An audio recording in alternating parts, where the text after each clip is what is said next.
Hello students, welcome to your physics class. बेटा आज हम फिज़िक्स का chapter number 2 force and laws of motion start करेंगे। इसमें ये लेक्चर नंबर 1 होगा हमारा। सबसे पहले हम force and laws of motion शुरू करने से पहले हम बताएंगे कि हमने प्रीवियस चैप्टर था जो फिज़िक्स का वो पढ़ा था हमने मोशन, है ना। हमें ये तो पढ़ा कि ऑब्जेक्ट का मोशन यूनिफॉर्म है, नॉन यूनिफॉर्म है, ऑब्जेक्ट की स्पीड बढ़ रही है, कम हो रही है, लेकिन हमने ये नहीं पढ़ा कि उसका कॉज क्या है ना। हमने ये तो नहीं पढ़ा कि कॉज क्या है, अगर कोई ऑब्जेक्ट मूव कर रहा है तो वो क्यों मूव कर रहा है ना। तो देखो, जब भी कोई ऑब्जेक्ट मूव करता है, मान लो ये कोई ऑब्जेक्ट था यहाँ पे। अब जब तक आप यहाँ पे कोई फोर्स अप्लाई नहीं करोगे तो क्या ये अपना पोजीशन चेंज करेगा? जो इसकी स्टेट ऑफ पोजीशन है, जो जिस स्टेट में ये अभी है, मान लो अभी रेस्ट में है, ठीक है। State of motion means rest में है। तो अगर हम कोई फोर्स अप्लाई नहीं करेंगे तो क्या ये मूव करेगा, मोशन में आएगा? नहीं आएगा। मान लो हम कोई फोर्स अप्लाई करते हैं तो क्या होगा, ये मूव करेगा। मतलब ये कि फोर्स अप्लाई करेंगे तो क्या होगा, ये मोशन में आएगा। तो काज क्या हुआ ऑब्जेक्ट के मोशन का? फोर्स। जब हम फोर्स अप्लाई करते हैं तभी कोई ना कोई ऑब्जेक्ट मूव करता है ना। फोर्स ज़्यादा अप्लाई करेंगे तो स्पीड भी बढ़ेगी इसकी, है ना। तो यही काज होगा आपके पास मोशन का। अब हम पढ़ते हैं फोर्स क्या होती है, ठीक है। फोर्स मेनली डिफाइन एज पुल और push that changes or tends to change the state of rest or of uniform motion of an object in a straight line। क्या बोल रहा है?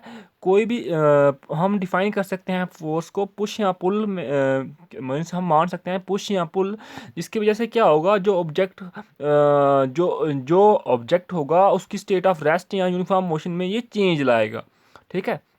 फोर्स क्या है आपके पास? यानी पुल और push that changes or tends to change the state of rest of a uniform motion of an object in a straight line. अब देखो, एक फार्मूला होता है इसके लिए, वो आप कि फोर्स का फार्मूला आपको बेसिक बाद में करवाऊंगा, मैं आपको ड्राइव करवाऊंगा, लेकिन अभी आप जस्ट बेसिक के लिए देख लो कि फार्मूला होता क्या है। फोर्स इक्वल टू होता है मास इनटू एक्सेलरेशन। क्या हुआ, आपके पास कोई ऑब्जेक्ट है जिसका मास m है, आपने F फोर्स अप्लाई की और तब वहाँ पे एक्सेलरेशन a प्रोड्यूस हुई। तो आपके पास फोर्स जो होगी ये वेक्टर क्वांटिटी है, क्योंकि एक्सेलरेशन यहाँ पे वेक्टर क्वांटिटी है। तो फोर्स जो आपके पास क्या होगा, मास इनटू एक्सेलरेशन। ऐसा यूनिट ऑफ फोर्स इज क्या होगा, न्यूटन। और force is a vector quantity. Scalar into vector means vector quantity है आपके पास। फिर आगे आपके पास मोमेंटम। मोमेंटम क्या होता है? Momentum is the product of mass and velocity of a body. Momentum को हम p से डिनोट करते हैं, and p is equal to m into V. यहाँ पे m क्या है, mass of body, and v क्या है, वेलोसिटी ऑफ बॉडी। ऐसा यूनिट क्या है इसका, kg मीटर पर सेकेंड, ठीक है। नेक्स्ट आ गया आपके पास balanced and unbalanced forces. Balanced forces कौन सी होती हैं और अनबैलेंस्ड फोर्सेस कौन सी होती हैं? when two or more forces acting on an object having zero resultant, such forces are called balanced forces। ठीक है, क्या बोल रहा है? जब दो या दो से ज़्यादा फोर्सेस एक ऑब्जेक्ट पे आप अप्लाई कर रहे हो और उनका रिजल्टेंट जो आ रहा है वो ज़ीरो आ रहा है, तब उन फोर्सेस को हम क्या बोलेंगे, बैलेंस फोर्सेस। फॉर एग्जांपल, मान लो आपके पास एक वुडन ब्लॉक पड़ा हुआ है यहाँ पे, या बॉक्स पड़ा हुआ है।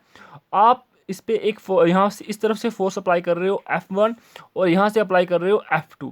अगर आपके पास ये दोनों फोर्सेस इक्वल होंगी, F1 इक्वल टू F2, तो क्या ऑब्जेक्ट यहाँ से मूव करेगा? नहीं करेगा।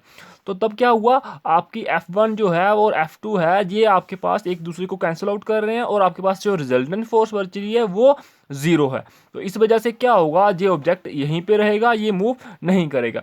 ऐसी फोर्सेस जब उनका रिजल्टेंट ज़ीरो बचे और जिस ऑब्जेक्ट पे वो अप्लाई हो रही हैं ऑब्जेक्ट मूव ना करे, उन फोर्सेस को हम बोलते हैं बैलेंस फोर्सेस। नेक्स्ट आ गया अनबैलेंस फोर्सेस। अनबैलेंस फोर्सेस क्या होंगी? When the resultant of two or more forces is not zero, this forces are called unbalance forces.